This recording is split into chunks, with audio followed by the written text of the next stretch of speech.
Albert Pujols, 700 home runs. Incredible. How lucky are we that we got to witness this history? He is the fourth player to ever reach 700 home runs, and he did it right in our backyard.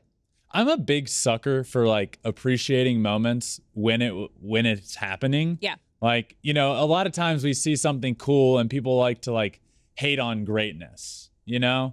Well, one, nobody's hating on Albert Pujols and nobody's hating on 700 home runs. But I was just able to like understand that when I'm 120 years old one day and I'm talking to my great-great-great-grandkids, I'm going to be talking about where I was and how good Albert Pujols was and how he reached 700 home runs. And just a special, special moment. It took place in Los Angeles. And of course, 699 and 700 on the same night. Because but he did that with 599 and 600. Did he? He did. That's cool. So he's now done it twice. He's actually the only player to hit now 699 and 700 in the same game, but he did it with both milestones. I didn't know he did it with 600. Multi-home run games That's so with cool. both milestones. He's a machine. He is the machine. He's the machine. The machine. Absolutely. 700 home runs, fourth to ever do it. Hank Aaron, Barry Bonds, Babe Ruth, and Albert Pujols. Just saying those four names aloud, like, that's not just this list you can concoct and there's some weird players on it. It's Hank Aaron, Babe Ruth, Barry Bonds, and Albert Pujols. 700 home runs. Albert is the first Latin-born player to ever accomplish the feat. Unbelievable. 699, 700 in the same game. I also need to shout out Alex here because this was a cool moment. Obviously, for myself, I grew up watching Albert Pujols. He's one of the greatest of all time. I grew up watching him. He hit 700. Alex got to work with and next to Albert Pujols. Now, the reason I want to give her a massive shout out here is because this was so cool and I was so jealous. She sends out her congratulatory tweet about Albert Pujols, and who other than Mike Trout quote tweets her tweet. And that was his congratulatory tweet. When you saw that pop up, what was your immediate reaction? Just joy. Like I miss, I was a part of the team. It felt like I was a part of the team for 10 years. Like you were. I was. Like both Trout and Pujols, 2012 was my first year with the team. So I feel like I grew up in baseball and in the broadcast world with them. And it was like, oh yeah, I miss you guys. It was like one of those, like I felt like we were enjoying the moment together because we've been through so many incredible moments. Like I can still remember being there in the camera well for 599 and 600. And I was the first person to talk to him live on the field after that happened. And that was one of the most incredible moments. He hit 600 in grand slam fashion. Like everything Albert does is just incredible. Like I said this so many times, but this is the greatest farewell tour of all time. He is the machine. He is one of the greatest hitters of our generation. But what made this so special on top of everything, if it wasn't going to happen in St. Louis at home, I am so happy that it happened in LA with the Dodgers because the Dodgers were really the team that gave him that second wind of life and that love of baseball again. It was a mutual kind of split with the Angels towards the end there because once Ohtani was there wasn't that DH role for him as often. And you could tell it wasn't that same zest for life in the game. And so being able to go with the Dodgers kind of re-sparked that for him and is probably the reason that he is where he is now and able to reach 700. And that organization loves him. The players love him. Clayton Kershaw was talking about it last night, how happy he was for him. But then also Dino Ebel, who was on the Angels coaching staff for years, got to see 500 and 600 with Pujols, is now on the Dodgers coaching staff and got to be there and witness 700 with him. And they have such a unique and special relationship. Like it's just magical. Yeah. It's so magical. It was like a Hollywood script, Hollywood story. Yeah. There's no doubt about it. This is the greatest farewell tour that we have ever seen. Of all time. And I wish, I was hoping 699 would come in Los Angeles and 700 would come in St. Louis. That would have been so cool. But then I tweeted that and was like, it's so cool to even be able to say this one. Yeah. Like he wasn't getting there. He wasn't going to make it this year. Like at the All-Star break, he was nowhere close. So to even be able to talk about Albert Pujols reaching 700 home runs is just awesome. 500 of them coming against righties, 200 of them on the dot coming against lefties. How cool is that? Jeremy Frank tweeted this. Albert Pujols' average home run trot over the years, it has been tracked by StatCast, is about 26 seconds.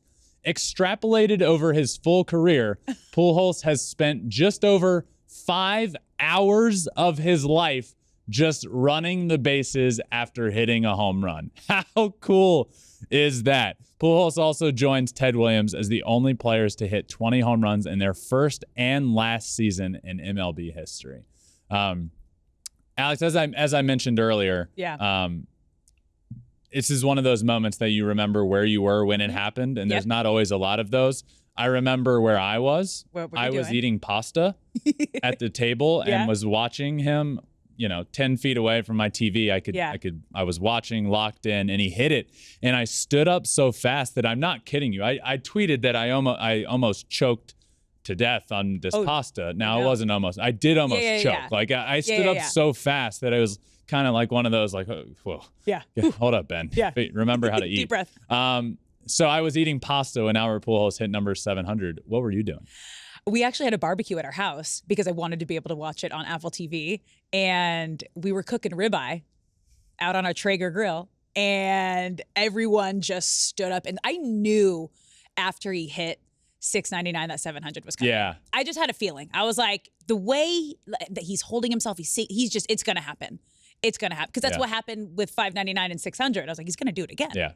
It's going to happen tonight. So, we all screamed, jumped up and down, barbecuing at home. I tweeted this when it happened. You actually quote tweeted my tweet with saying where you were. Yeah. But there were a lot of responses to this that were pretty funny. And I think we have some of them that I can read to. But my tweet said, I hope you all were doing something cool when Albert Pujols hit 700, because that's one of those where were you when moments we'll remember forever. I was eating pasta and almost choked to death when he hit it. That was my tweet. But I think we have some of the responses to that. And you tweeted something as well that was along those same lines. But just some funny things came in throughout. Somebody said they were swimming in a swimming pool. Yep. Somebody was there. We had a few people that were there. We had a couple people there right behind Beltrade too. We got like a video of someone right behind him, and just you could see like Dodger fans were on their feet in awe, excited, freaking out. That's why it was cool. If it wasn't going to happen at home, it felt like this was kind of his second home for it to happen at. A big talking point, which we talked about earlier in the week. Yeah. What day is it? It's Monday. So this was last week. Yep. Thursday. Catching home run balls. Yeah. And we were talking about Pujols is coming and Judge is coming and how that's going to go down and what you would do, because it is a conversation to be had. What would you do? This can be life-changing money. So he hit 699 and it was given back. Fan gave it back. And he hit 700 and the fan got it authenticated. Left the ballpark immediately. We talked about this the other day. Yeah. It is an interesting conversation to be had because I do not blame the guy. I don't know if I would do it. I don't know what I would do. Yeah. I don't know what I would do. I mean, that ball's going probably million plus. That's the craziest part. But then Albert, I think, said the right thing about it. He said, souvenirs are for the fans. I don't have any problem if they want to keep it. If they want to give it back, that's great. It's just a baseball. They deserve to have it. We play the game for the fans. So I love the fact that he also made a comment. He's not about the material side of things. It's the moment. And the moment was there for the fans. He is saying the right things, but he's hit so many incredible milestones, and he's always said that throughout his career. It's not about his personal accolades. Yes, this is great, and obviously this is a historic moment, but it's always been about the team and helping the team win and giving back to the fans and what they want. He's always been that kind of a person. The fan who caught it spent less than $30 on his ticket. Ooh. And the ball, which he is keeping, is already being valued at between $500,000 and $1 million. And I would say that's being generous. Didn't something come out about Aaron Judge's? Was somewhere, I think maybe an auction house had it somewhere around like $1 to $2 million. But that's different.